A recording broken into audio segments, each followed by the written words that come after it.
So as I became a pastor, there were several things that people taught me and I learned from others, whether it be school or experience. But there's some things that no one can teach you until you walk through those. And one of the events that walked through with the church and a very scary time in the community we were in was when, as a church and a community, we experienced a serial killer. It's something that I never dreamed we would experience, and how we would pilot that and walk through that from our former church property being used as a substation for the Tampa Police Department, for the FDLE, the FBI, the ATF, as it became apparent that this was a serial killer that for 7 years ago really for several weeks put a community on edge, and also sadly 4 folks were lost. Later in the video I'll show you a picture and we'll see a clip of the pictures and names of the 4 that were lost, because that is the families that were impacted more than anyone. And so we're gonna share, and I'm gonna share with you about my experience as we walk through the Seminole Heights serial killer back in 2017. Governor Rick Scott is getting a first-hand look at the investigation in Seminole Heights. Within the past hour, he paid a visit to the community, still on edge following 4 unsolved murders. Corey Davis was there earlier today as the governor met with a family of one of those 4 victims. The governor spoke personally with us not long ago here at the Seminole Heights Baptist Church about the importance of this case coming to an end and for the families to have some answers. Governor Scott arrived here in Seminole Heights on a low-key visit to see the men and women patrolling the streets, to shake their hands, also to speak with Tampa Police Chief Brian Dugan and Mayor Bob Buckhorn. The governor spent a considerable amount of time with the family of Monica Hoffa, one of the victims murdered by the killer in this investigation. The faster this can come to an end, that's what we all would want. We don't want another family impacted. Right now, the governor tells us he wants to be sure that the state is doing as much as possible, and his focus is on wrapping this all up as the holiday season continues. The governor has already directed more highway patrol troopers to come out here and help Tampa PD patrol this community. Those officers have been working very long hours already trying to catch this killer. Yesterday morning, November 14th, moments before the homicide. Same gait, same walk. Maybe not the same jacket, definitely a hoodie.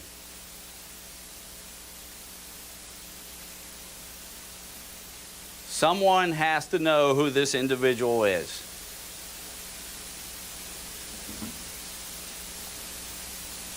I repeat, we are now calling this person a suspect, and we need to know who this person is. We need someone who is thoughtful, cares, and has the heart and the fortitude and the bravery to step forward and tell us who this person is and give us the identity. I don't need speculation. We don't need profiles. We need names. Just police and politicians pushing to make Seminole Heights safer. ABC Action News reporter Heather Lee shows us a church just blocks from the murder scenes and the steps that the congregation is taking to help the whole community feel a little bit safer. What would motivate this person? The bottom line is there's evil in this world. Brant Adams is a father of 5. My oldest is 14 and my youngest is 4.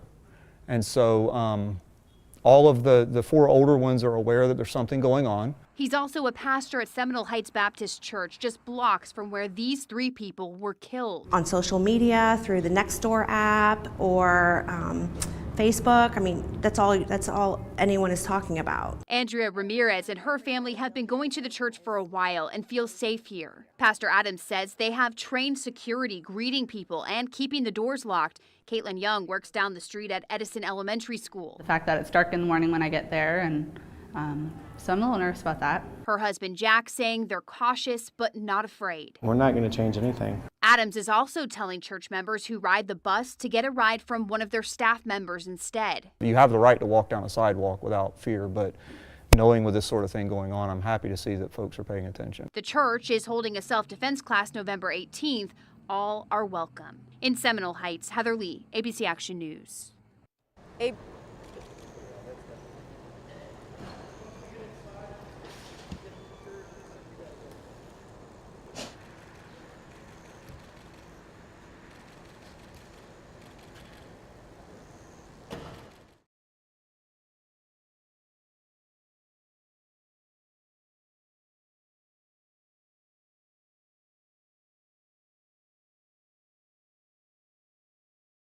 So as we remember those who were lost and murdered, one was doing what a man should do and waiting for his girlfriend at a bus stop to keep her safe as he was murdered.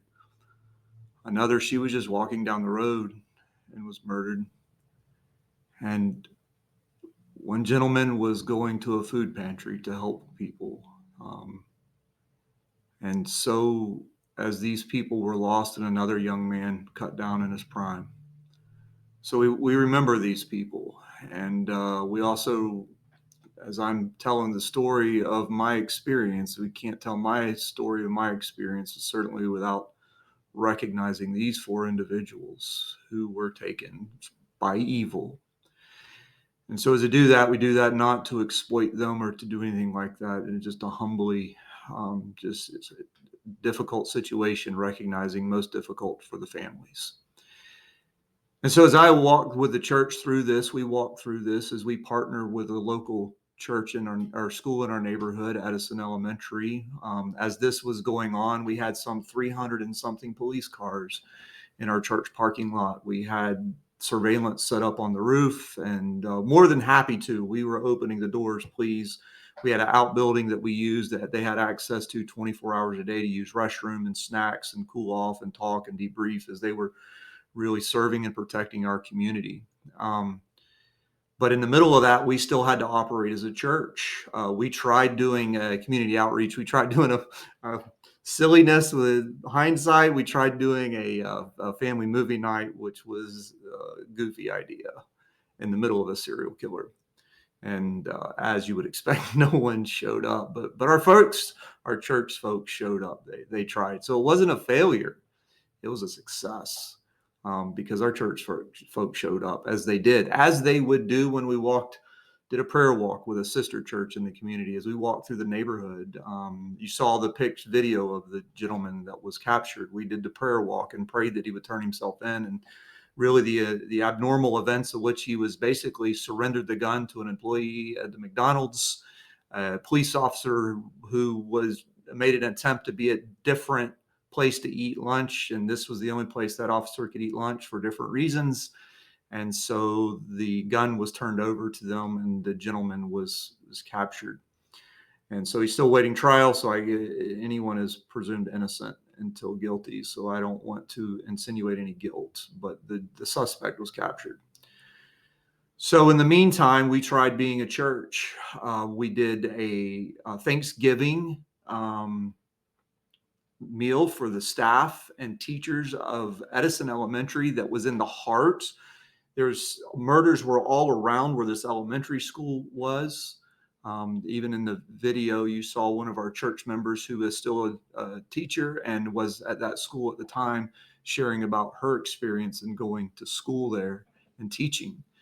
And so while we had all the officers and teachers, we had a church member frying turkeys for Thanksgiving for the teachers and before they got out for break. And as the canines were trying to practice in our parking lot, they were unable to practice because the food of a Thanksgiving meal was wafting in the air.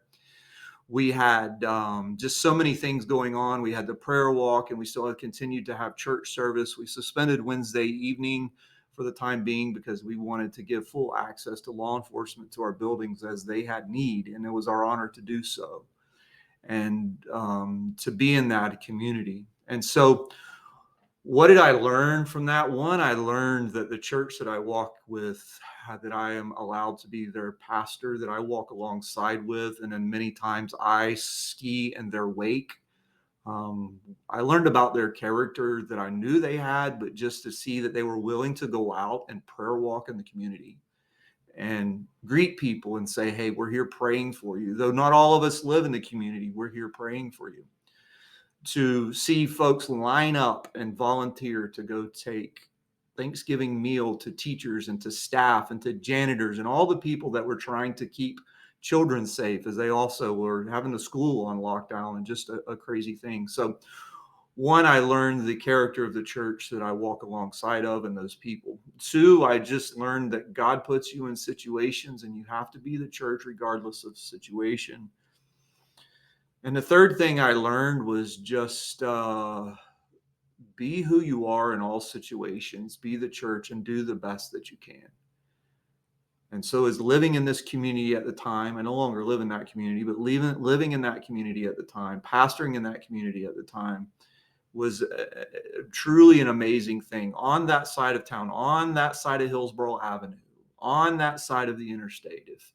If you've never been to Seminole Heights, you don't understand that the interstate and Hillsborough Avenue really divided into 4 sections. But having our church walk 22nd Street, walk Nebraska Avenue, walk the places where people were killed along with a sister church, and praying for the families and praying that the person would be caught and the madness would end was truly remarkable. So as a pastor, when God called me in the ministry at the age of 18 years old, I never thought that at the age of 36, 37, with 4 to 5 children, I would be piloting and walking with a church alongside during a serial killer. But these are truly remarkable times, and these were truly amazing things. And it was truly seeing the best in people and seeing the worst in people, and knowing that the best in people still didn't measure up without Christ. And so seeing the church go be the church in the community was a remarkable thing. And so as we piloted that situation, as we walked through it, and how do we do this and how do we do that, and go through checkpoints and verifying where just all the things that went on, I can say that I'm glad that it's over. My heart breaks for the families. I wish it would have never happened, but it did. But I want to also say that I am supremely, supremely privileged to walk alongside of a church now known as Harvest Baptist Fellowship, that walked through those days with dignity and grace and showing the love of God the best they could and not being afraid to share Christ. So that was it. Just a nutshell of walking alongside of a church and living in during a serial killer. Truly, truly remarkable times.